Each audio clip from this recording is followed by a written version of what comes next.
किसी को शक पड़ जाता है हज़रत अमीर माविया पर, ओ खुदा के बंदे, हज़रत अमीर माविया रदी अल्लाह ताला अन्हु तो वो शख्सियत है। नबी पाक सल्लल्लाहु अलैहि वसल्लम ने इमाम हसन को अपने साथ मिंबर पे बिठा के फरमाया, ये मेरा पुत्र चौधरी है, ये सरदार है, ये सैयद है। हुजूर किस तरह? फरमाया जब मुसलमानों की दो जमातें लड़ेंगी तो ये सुलह कराएगा। तो वो हज़रत अमीर माविया की जमात जिसके साथ हज़रत इमाम हसन सुलह करे, तुझे क्यों नहीं कबूल? बिला वजह उलझते हो। बिला कहते जी वो यजीद के अब्बा जी थे, तो नूह अलैहिस्सलाम का बेटा भी तो काफिर था ना, तो काफिर का बाप होने का माना ये है कि आप इल्ज़ाम लगा देंगे। अजीब आप बात करते हैं। क़यामत में कोई किसी का बोझ, कुरान ने फैसला कर दिया, कोई किसी का बोझ, यजीद अपने मामलात की जवाब देगा, उसके घर वाले उसकी बातों का जवाब। और जो ये कहते हैं ना कि उनके वालिद माअज़ल्लाह ठीक नहीं थे, वो ये भी लिखते हैं कि यजीद का पुत्र बड़ा ठीक था। यजीद के बेटा है जिसका नाम मुआविया बिन यजीद है। यजीद के बाद लोगों ने तख्त पे बिठाया, 40 दिन उसने हुकूमत की और लोगों से कहने लगा कि मैं इस कुर्सी के काबिल हूं, ना मेरा बाप काबिल था। यजीद का पुत्र फरमाया, ना मैं इस काबिल हूं, ना मेरा अब्बा काबिल था, मैं उस कुर्सी पे कैसे बैठूं जिसके पायों में महबूब की औलाद का खून हो। तलाश कर लो कोई अपना अमीर, 40 दिन के अंदर बंदा तलाश कर लो, मैं इस काबिल नहीं। तुम ये तो लिखते हो उसके बेटे के बारे में, ये क्यों नहीं मानते कि हज़रत अमीर माविया के साथ इमाम हसन ने सुलह की? आप बात को समझें। और कुछ इतने बेवकूफ़ हैं, इतने नादान हैं, उनको कोई और बात नहीं मिलती तो कहते हैं इमाम हुसैन को आना नहीं चाहिए था, हुकूमत बन गई थी, यजीद बैठ गया था, माअज़ल्लाह। पता है हज़रत अब्दुल्ला बिन ज़ुबैर क्या फरमाते थे? फरमाते थे हम तो यजीद के खिलाफ उस वक़्त निकले कि हमें यकीन हो, ये उस बंदे की बात बता रहा हूँ जिसे गुट्टी मेरे नबी पाक ने लुआबे दहन से अता फरमाई। लुआबे दहन से गुट्टी दी रसूल करीम। हजरत अबू बकर सिद्दीक के से हजरत ज़ुबैर बिन अवाम जो हुजूर की पुप्पी के बेटे, उनके बेटे हजरत अब्दुल्ला बिन ज़ुबैर कहते हैं हम तो यजीद के खिलाफ उस वक़्त निकले कि हमें डर था, अगर अब भी ना निकले तो आसमान से पत्थर बरसेंगे, कहीं हमें सजा ना मिले। इतना बड़ा मुजरिम और तुम कहते हो इमाम हुसैन को निकलना नहीं चाहिए। तो खराबी होती है मेरे अजीज, खराबी होती। आपको पता है मैं इन मसाइल पर कम बात करता हूँ, लेकिन ज़रूरी बड़ा समझता हूँ।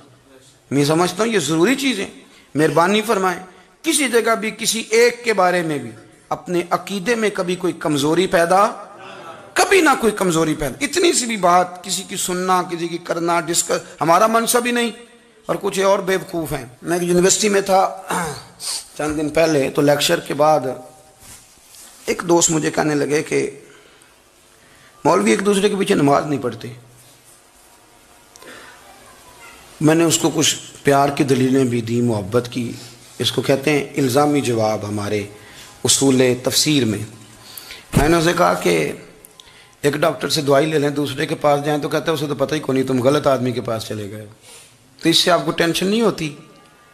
ये रोज़ सियासतदान धमा चौकड़ी मचा रहे होते हैं कि फलाना चोर है, फलाना चोर है, तो इससे नहीं टेंशन, मौलवियों की टेंशन है तुम्हें। कहने लगा जी नहीं, क्यों नहीं नमाज पढ़ते? मैंने उसे कहा यार, और वो मुझे कहने लगा जी आप बड़ी मुस्बत बात करते हैं तो इसलिए मैंने आपसे सवाल किया है। मैंने कहा यार बड़ी सादी सी बात है, अगर तेरी समझ में आ गई तो ठीक है, न भी आई तो मनवाना तो मेरे ज़िम्मे है भी नहीं, बताना मेरे ज़िम्मे है। तू ये बता, मैंने कहा तेरे अब्बा जी को, तेरी अम्मा को बंदा काफिर कह गुजरे, कोई मौलवी बहुत बड़ा शेखुल हदीस हो, उसूल तफसीर पे, फ़िक़्ह पे, हदीस पे दस्तरस रखता हो और मुस्तहज़र इल्म हो उस बंदे का, तेरे अब्बे और अम्मा को काफिर कहे, तू नमाज पढ़ता है? कहने लगा नहीं। तो मैंने कहा जो मेरे नबी पाक के माँ बाप को मुशरिक माने। और मैंने कहा अगर तुमने दलील चाहिए होगी तो बंदे मैं तुम्हें दूंगा और बाई नेम दूंगा और मैं उनकी तहरीरें तुम्हें दूंगा। जो मर गए ये लिखते हुए कि चूंकि वो पहले चले गए थे, उन्होंने कलमा नहीं पढ़ा, लिहाजा माज़अल्लाह सुबह माज़अल्लाह दोज़ख में जाएंगे। तेरा हौसला पढ़ता है तो पढ़ नमाज, मेरा तो नहीं पढ़ता, मैं कैसे पढ़ूं? और इस कदर कमजोर नजरिए एक आदमी के अपने कलम से लिखता है, अपने कलम से अपनी किताब में लिखता है कि जिस मछली के पेट में हजरत यूनुस ने कुछ दिन गुजारे वो मछली जन्नत में जाएगी। तो शर्म नहीं आती? जिस मछली के पेट में यूनुस चंद दिन रहे वो जन्नत में जाएगी, और जिस माँ के पेट में मदीने वाले रसूल 9 महीने रहे, हया नहीं आती तुझे बात करते? फिर भी समझ ना आए तो हमसे आके अकीदा सुन। हो दुरूद तुझ पे भी आमिना, हो दुरूद तुझ पे भी। तेरे लाल पर भी सलाम हो, तेरी गोद कितनी अजीम है, तेरी गोद कितनी। यार आप मुझे दलील देना, मैं आप हमारी साड़ी ते बाटी कौन नहीं ते सांझी किदे नाल होनी है, हमारा किसी से जाती रट्टा ही कोई नहीं। आप बात को समझे, लेकिन तुझे कोई और चीज लिखने को मिली कोई नहीं, तूने कलम उठाया और तू तकलीफ देता है नबी पाक को। तू वसीयत वालिदैन को माज़अल्लाह ये लफ्ज कह के गुजर जाता है। और उनके नाम देखो, आमिना, नाम क्या है? आमिना। आमिना नाम काफिरों जैसा है। और वालिद का नाम क्या है? सुभान अल्लाह। अब्दुल्ला का माना एक काफिरों जैसा नाम है। मत मारी है। और किताबें लिखी जा रही हैं और सीरत लिखी जा रही है और दलीलें दी जा रही, लोगों को ख्याल ही नहीं आता। अजीब फलसफा है। 4 अकवाल हमारे बुजुर्गों ने लिखे हैं नबी पाक के वालिदैन के बारे में। सबसे पहले इमाम सयूती फरमाते हैं रसूल करीम अलैहिस्सलाम ने फरमाया कि पूरी दुनिया में जब कुफर रहता है तब भी 10 लोग अल्लाह की तौहीद पर हमेशा कायम रहते हैं। ये नहीं हो सकता कि सारी दुनिया कुफर से भर जाए। फरमाते हैं मेरे महबूब के वालिदैन भी उन 10 लोगों में शामिल है, हुजूर के वालिदैन भी उन। और दूसरा कौल आप फरमाते हैं नबी पाक के वालिदैन ज़माना फ़तरत पे थे। ज़माना फ़तरत वो ज़माना होता है जिसके अंदर नबी नहीं होता, तो लोग जिस दीन को बेहतर समझते हैं, अल्लाह की तौहीद के साथ उस पर अमल करते हैं, तो उन पर कोई मुआखज़ा। और तीसरी बात यह कि नबी पाक के वालिदैन हज़रत इब्राहीम की मिल्लत पर थे, हज़रत इब्राहीम के दीन पर थे।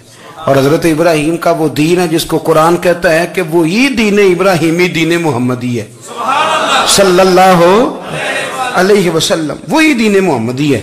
और चौथी बात, इसको अल्लामा ज़हबी ने लिखा, अल्लामा खिफाजी ने लिखा, काज़ी एजाज ने लिखा, मुहद्दिसीन ने लिखा। हदीस की रावी सैयदा आयशा सिद्दीक़ा रज़ी अल्लाह ताला अन्हा कहती हैं रात को मैं उठी तो मैंने नबी पाक सल्लल्लाहु अलैहि वसल्लम को रोते हुए देखा। या रसूलल्लाह क्या हुआ? फरमाया मैंने रब करीम की बारगाह में अर्ज़ की थी, या अल्लाह मेरे माँ बाप को जिंदा कर दे ताकि वो मेरा कलमा पढ़ लें। है तो पहले भी दीन फितरत पर उन्हें कुंतुम खैरा उम्मतिन का एजाज भी नसीब हो जाए। तो हमारे यहाँ ज़्यादातर लोग बात इसलिए सीखते हैं कि मैं कोई कहीं से मसला सीखूंगा फिर जाके अपनी मस्जिद के इमाम को तंग करूंगा कि वहाँ तो मैं ये सुन के आया हूँ तो यहाँ ये काम क्यों नहीं होता। मैं कोई बात सीखूंगा तो फिर मैं उससे बहस का दरवाज़ा खोलूँगा। इल्म का मतलब ही अपने आप को संवारना है। मालूमात हासिल करने का मतलब ये कि आपके अमल में पुख्तगी आए, आपके किरदार में पुख्तगी आए, आपने जो सीखा है आप उसके मुताबिक अपने आप को ढालें। मुस्लिम शरीफ में मौजूद है नबी पाक सल्लल्लाहु अलैहि वसल्लम ने दुआ मांगी है, ए अल्लाह मैं उस इल्म से तेरी पनाह मांगता हूँ जो इल्म तो हो पर नफ़े वाला ना हो। जिस बंदे के इल्म ने उसे नफ़ा नहीं दिया, वो कुछ सीख नहीं सका उससे, तो उसका इल्म किसी को क्या नफ़ा देगा। जब खुद से उसने, और सूफिया किराम तो फरमाते हैं कि जो लोग बड़ी मालूमात हासिल कर लें, बड़ी बातें सीख लें, पंचायत में किसी को बोलने ना दें, घर में किसी को बोलने ना दें। बहुत सारे लोग तो उलमा को भी मशवरा देते हैं, बड़ी बातें करे, लेकिन अमल के लिहाज से बंदा ज़ीरो हो तो अहले दिल फरमाते हैं उसकी सोबत से बचो। उसे बड़ा पता है, बड़ी बातें आती हैं, बड़ी बातें आती हैं, बड़ी बातें करता है, लेकिन गुफ्तगू की हद तक तो बहुत बड़ा है, अमल के मामले में सिफर है। बहुत सारे लोग मस्जिद के हुजरे में मीटिंग हो रही होती है और वो लंबी लंबी दलीलें और मशवरे दे रहे होते हैं, नमाज का टाइम आ जाए तो उठ के चले जाते हैं, कहते हैं मैं अपने महल्ले दी मसीतें पढ़नी है। कईयों को काम याद आ जाता है। फरमाया कि शख्स के पास मालूमात बड़ी हों लेकिन अमल के मामले में बंदा ज़ीरो हो तो उससे बचना क्यों? इसलिए कि अगर पढ़ा लिखा आदमी बेअमल हो ना तो वो अपनी बेअमली पर भी दलीलें पेश करता है। वो कहता है मैं ये काम नहीं करता तो ये मेरे पास दलील है। वो तो बेअमली को भी मुज़य्यन कर देगा माज़अल्लाह। तो दीनी तालीम एक तो हासिल इसलिए करें कि हमने अपने आप को संवारना है, और दूसरा इल्म का शौक तबीयत में हो। देखे ना, अल्लाह के हबीब सल्लल्लाहु अलैहि वसल्लम ने फरमाया है कि जो इल्म के रास्ते पे चल पड़ा वो जन्नत के रास्ते पे चल पड़ा है। जुमों में, महफिलों में कानों के जायके के लिए ना आए, इसलिए आए कि मेरे इल्म में, मेरे अमल में ये कोई इजाफे की बात बनेगी, मैं कोई नसीहत हासिल करूंगा तो मेरे दिल का जंग उतरेगा। हमारे यहाँ लोग मज़े के लिए आते हैं और आजकल लोग फ़ोटो के लिए आते हैं। इन दो कामों से निकलकर खालिस इस्लाह की नीयत से इल्म का शौक, हमारे यहाँ तेज़ी से एक हरकत की गई, उलमा का वक़ार ख़राब किया गया और लोगों को दीनी उलूम से दूर किया गया। और इसमें बाज़ बेचारे वाइज़ीन और खुतबा ने भी किरदार अदा किया, जब जाली पीर की तारीफ़ें खोल के की और उसे पता नहीं कहाँ तक। ये स्टेज होते हैं ना, इनमें को बंदा अच्छा लगे भी तो उसके लिए दुआ करनी चाहिए, तारीफ़ें नहीं करनी चाहिए। तारीफ़ें उसका कोई फ़ायदा नहीं है, उसको, उस बंदे को तो दुआ का फ़ायदा है। अगर आपको अच्छा लग रहा है तो उसे दुआ दें, उससे ज़्यादा कुछ नहीं करें। और हमारे यहाँ जनाब वो नकीबे महफिल बेचारे की शामत आ जाती है अगर तारीफ़ें थोड़ी करे तो, कहते हैं इन्हों तो ना ही नहीं लेना होता। वो भाई इसके नाम लेने से आपका कद ऊंचा होता है। तो इल्म और आलिम, इन दोनों चीज़ों से कौम को दूर किया गया। दीनी तालीमात का फुकदान है।